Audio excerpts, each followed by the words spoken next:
La voz de la vida. La voz de la vida. Dios aún habla. Escucha su voz. lavozonline.net.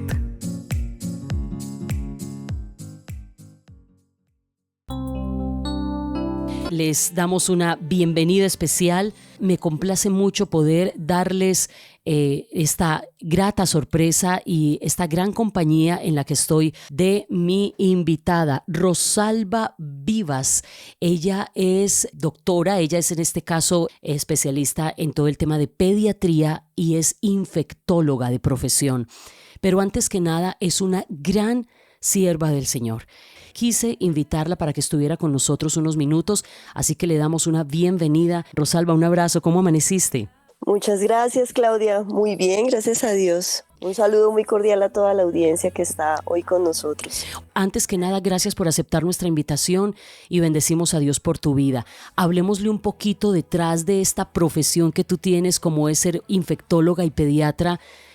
¿Quién hay ahí? ¿Quién hay en ese corazón? ¿Quién eres tú, Rosalba? Compártenos un poco de ti. Claro que sí, Claudia. Mira, yo soy una mujer casada. Me casé también con un médico general que ha sido una gran bendición para mi vida. Tengo 2 hijos. Tengo un hijo biológico de 7 años, se llama Emanuel. Y también tengo una hija por adopción que se llama Geraldine y tiene 9 años. La adoptamos hace un año. Ella llegó de 8 años a nuestra familia. No tengo papás, mis padres ya fallecieron. Luego les voy a contar un poco de eso. Tengo abuelos maternos, viven en Cali. Somos una familia muy, muy unida a pesar de la distancia. Yo vivo en la ciudad de Medellín.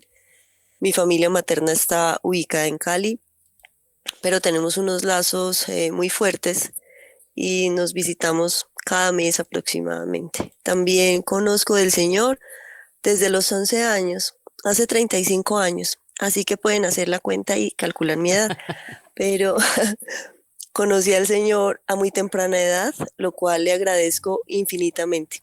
Le agradezco haberle conocido tan pequeña y Él ha transformado mi vida completamente. Entonces yo soy una mujer que ama al Señor, amo a mi esposo, amo mi hogar y obviamente también amo lo que hago. Disfruto muchísimo mi carrera, la elección de mi profesión la hice a los 7 años y estoy segura de que era un propósito de Dios y todos los días llego al hospital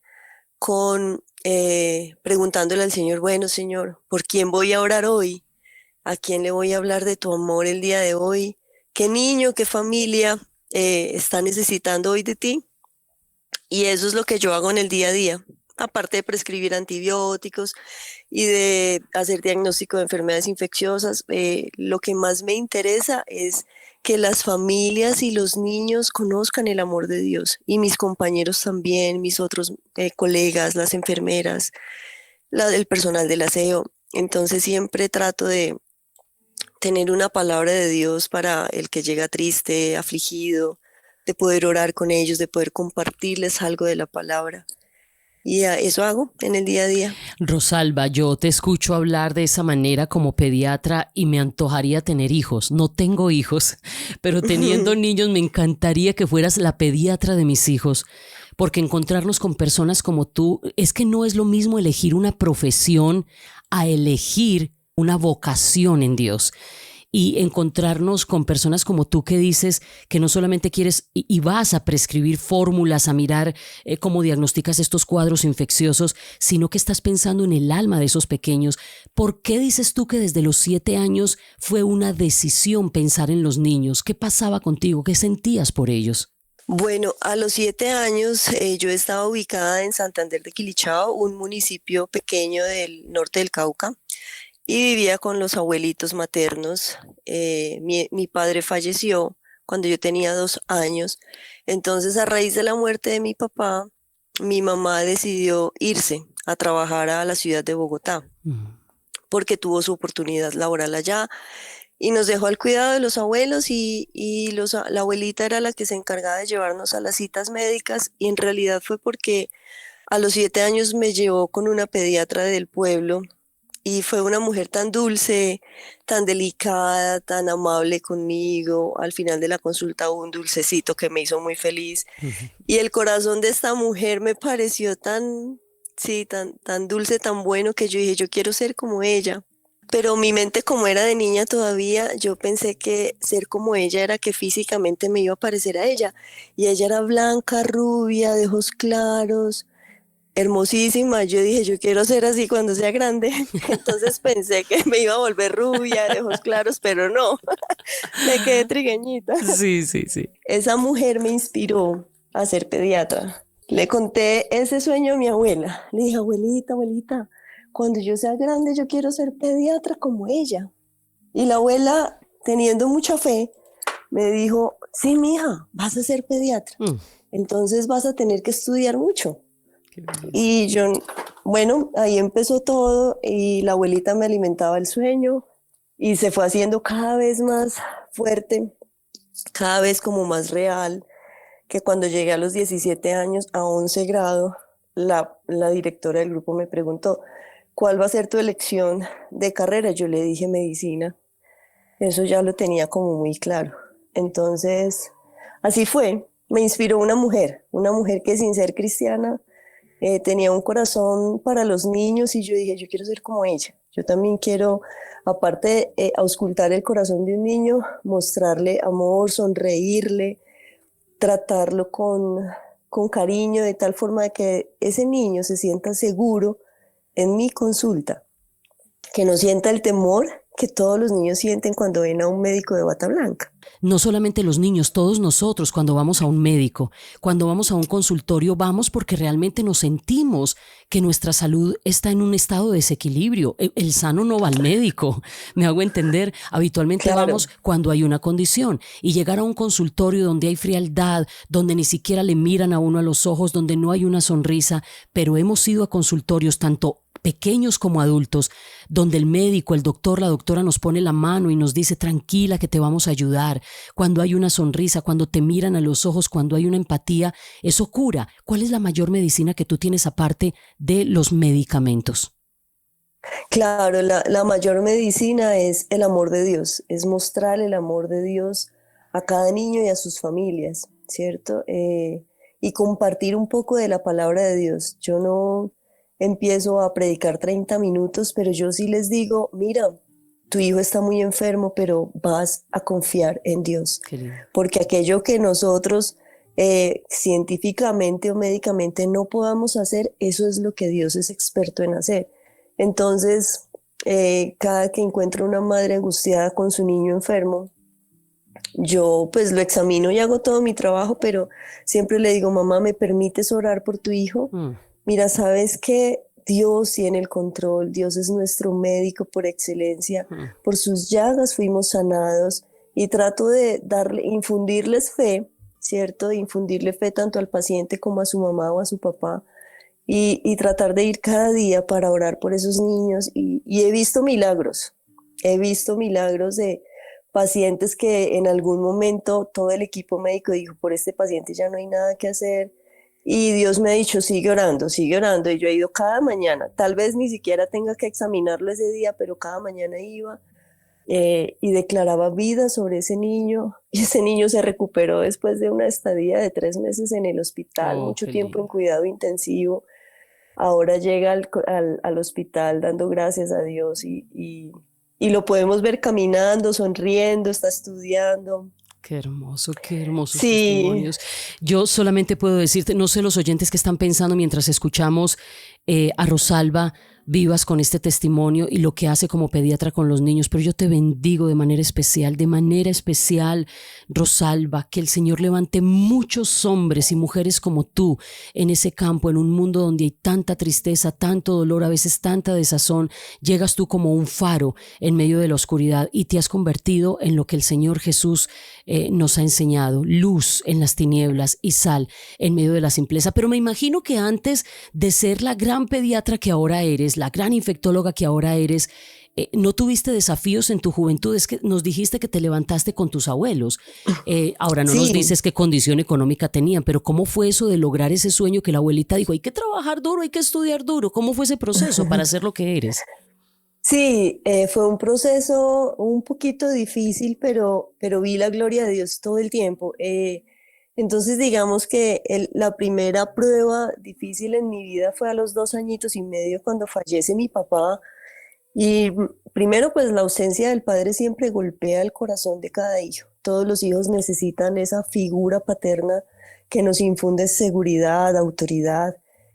Y bueno, la mía se perdió en ese momento y empezó a tomar ese lugar el abuelo a quien bendigo y a quien amo profundamente.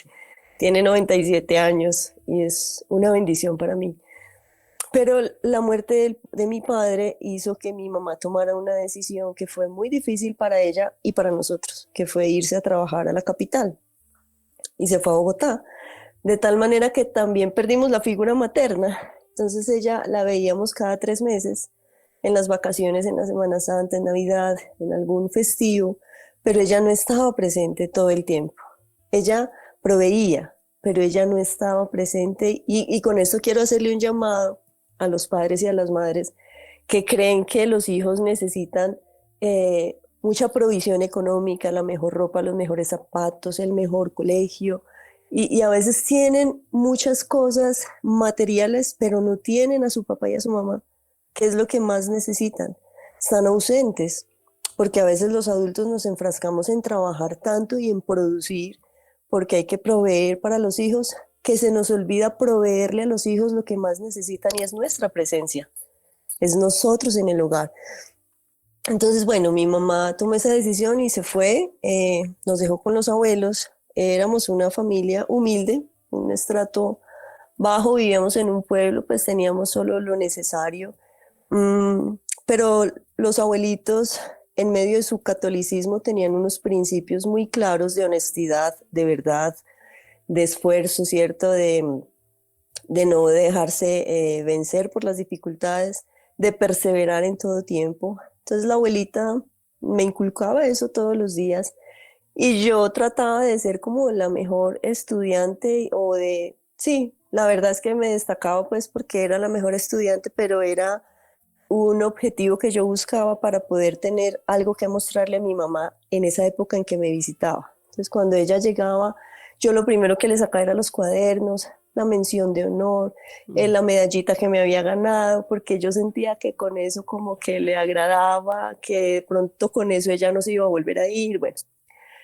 Pero finalmente hacía caso de lo que la abuela me decía de estudiar fuertemente y ser muy disciplinada con ello. Y así fue como logré hacer la primaria, el bachillerato. Pero cuando yo pasé a la universidad, logré pasar a la Universidad Nacional de Colombia en Bogotá. Yo inicié allá en los primeros semestres, perdón, el primero y el segundo semestre, y luego hice un traslado a la Universidad del Valle porque mi familia ya para ese entonces estaba radicada en Cali. Ya en ese entonces la mamá se había vuelto al núcleo familiar. Entonces me devolví a Cali para estar con mi mamá, mis abuelitos maternos y no estar como tan sola. Pero a los 18 años pasó algo que tampoco me lo esperaba, que simplemente fue una prueba que llegó y fue que mi mamá fue víctima de un accidente de tránsito. Ella era peatón, fue atropellada por un vehículo y en ese accidente ella fallece luego de 3 días de agonizar. Entonces, yo tenía 18 años, mi mamá tenía 37 y esa pérdida fue extremadamente dura para mí. O sea, si tú me preguntas hoy, Claudia, ¿cuál ha sido la prueba más dura de tu vida? Yo te voy a responder que fue la muerte de mi mamá. Porque fue en una época de la adolescencia donde todos estamos tan frágiles, donde necesitamos tanto acompañamiento, donde necesitamos ser fortalecidos, necesitamos como esa cobertura. Y en ese momento perdí la presencia de mamá y fue muy difícil. Incluso durante los primeros 15 días del duelo, hubo momentos en que yo le dije, Señor, ¿por qué permites esto? Ya en ese momento habíamos conocido al Señor. Ya a los 11 años lo había conocido mi mamá, mis abuelos y yo. Y yo empecé a reclamarle a Dios y a preguntarle el por qué, que quizá muchos de los que nos están escuchando en algún momento de su vida también han hecho esa pregunta. Dios, ¿por qué? ¿Por qué a mí? ¿Por qué ahora? ¿Por qué de esta manera? Y esas son unas preguntas que se quedan sin respuesta porque la única pregunta que Dios responde es el para qué, que es el propósito. Entonces, en medio de ese por qué y de la angustia, hubo momentos en los que yo sentí como que Dios ya no estaba, perdí la fe y perdí el deseo de vivir. Incluso estando encerrada en la habitación, que eso duró como 20 días, llegaban a mi mente, eran pensamientos enviados por el enemigo, pensamientos de muerte y de suicidio. Entonces, que se alimentaban todos los días, porque la verdad en ese momento yo no encontraba como el consuelo, yo me sentía ya huérfana, sin papá, sin mamá.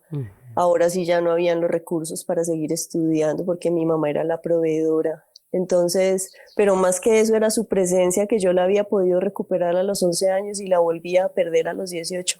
Tuve todo ese plan y el enemigo me decía, lo mejor para ti es que te mueras igual que como murió tu mamá. Salga a la autopista sur de Cali y se le tira un carro. Mi mamá no se le tiró, ¿no? Mi mamá iba cruzando y el carro no la vio, parece, y la atropelló. Pero el enemigo me decía, salga y se le tira al carro que más rápido vaya pasando y te mueres igual que ella. Pero ese día que yo planeaba hacer eso, tocaron a mi puerta el pastor de mi iglesia, acompañado de una de mis maestras de la escuela dominical. Y llegaron para decirme, Rosalvita, tú no eres huérfana. Tú vas, en este tiempo que no tienes ni tu padre ni tu madre, vas a conocer a tu verdadero papá, que es el Dios de los cielos. Y Él te ama y Él está contigo. Y empezaron a declarar palabras de vida sobre mí. Ay, qué pena con todos. Tranquila, tranquila. Bueno, empezaron a orar por mis abuelos, por mi hermanito, por mí.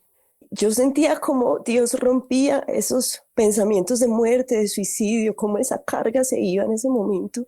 Aunque el dolor de la pérdida estaba, pero yo lograba entender que la presencia de Dios era real y que aunque mi mamá se había ido, lo que dice el Salmo 27:10, aunque mi padre y mi madre me dejaren, con todo Jehová me recogerá.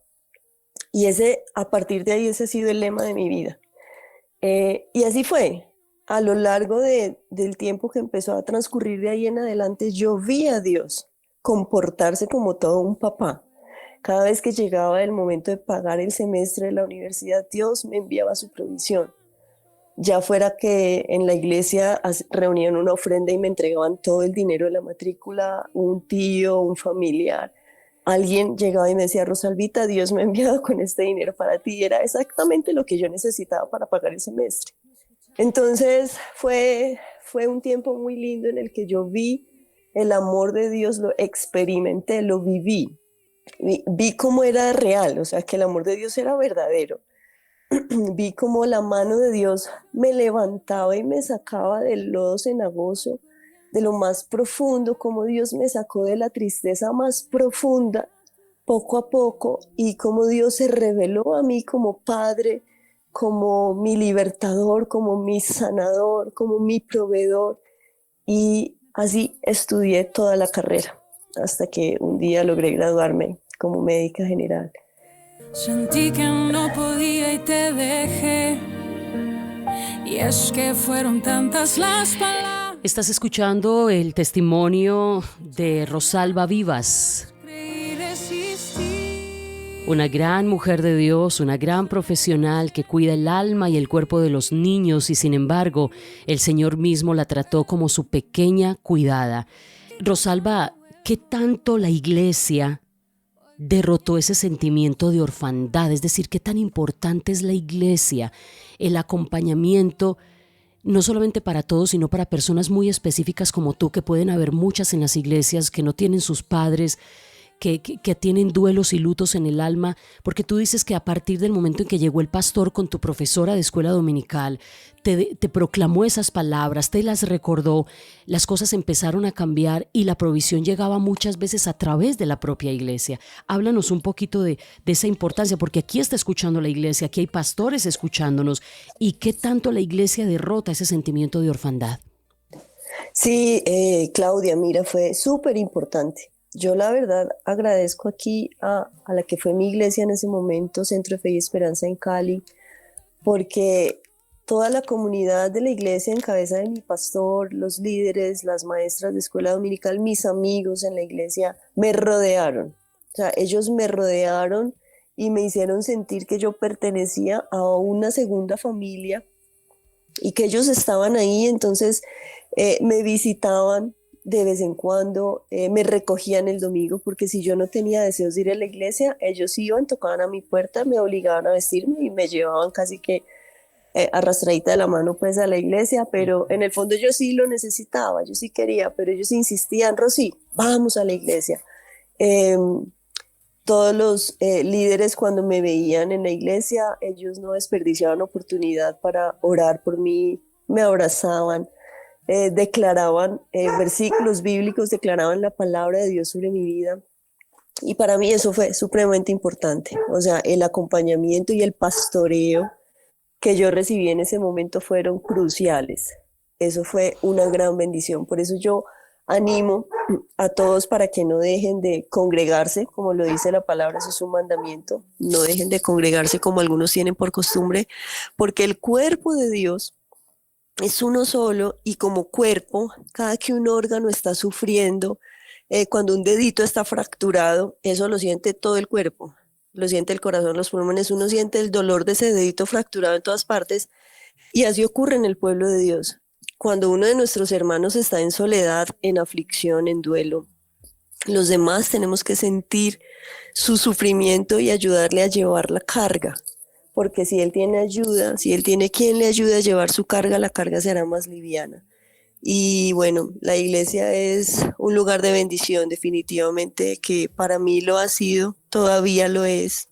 Y uno siempre tiene que estar rodeado de personas que amen a Dios, ¿cierto? De personas que tengan palabra de Dios. No podemos estar rodeados de personas que declaran fracaso, muerte, ¿cierto? Tenemos que rodearnos de personas que hablan vida, que hablan bendición, que hablan en fe.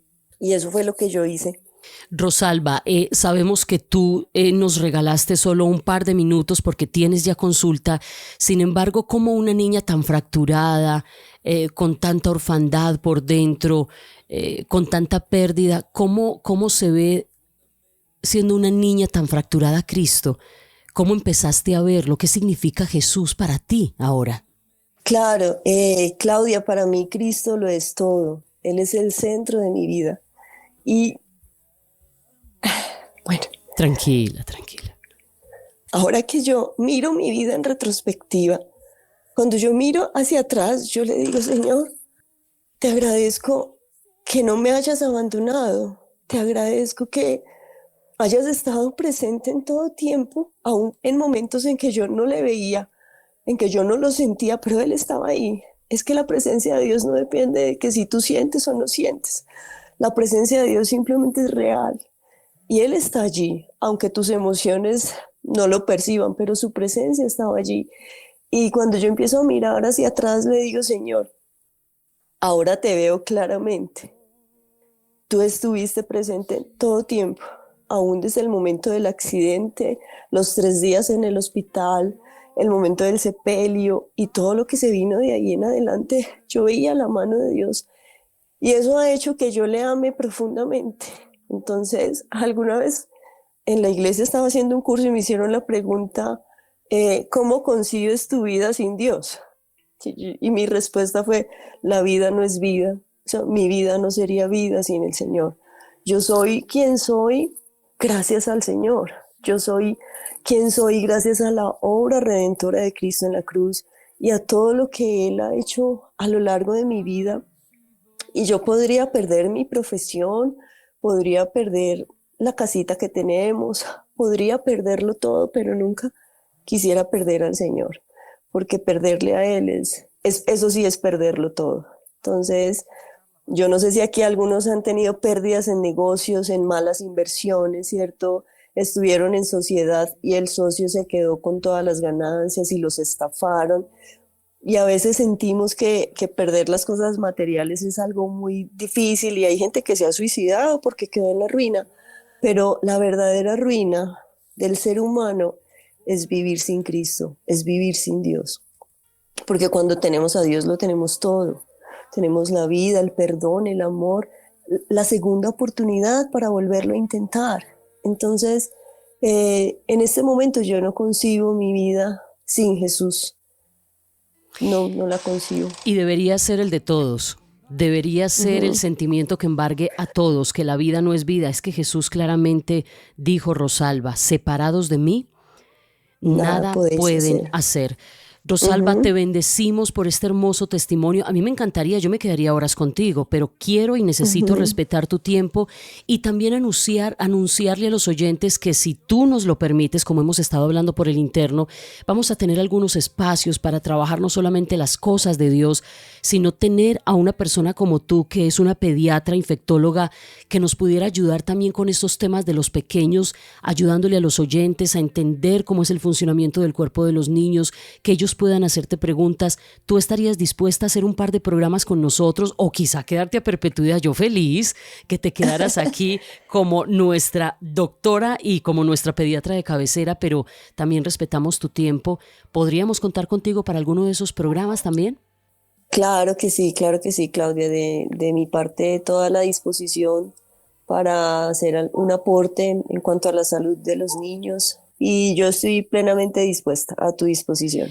Muchísimas gracias. El Señor te bendiga a ti, a tu esposo, a tus hijos, y esperamos que se levanten en Colombia y en el mundo muchos profesionales de la salud física como tú, que también puedan comprender que sanan el corazón y el alma llevando a través de su profesión el Evangelio de Jesús. Que pases un feliz, bendecido día.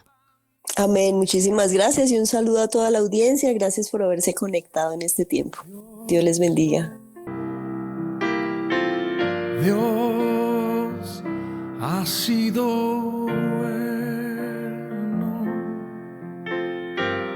Dios ha sido bueno. Bueno es Dios. Dios ha sido bueno. Dios ha sido bueno. La voz de la vida. La voz de la vida. Dios aún habla. Escucha su voz. Lavozonline.net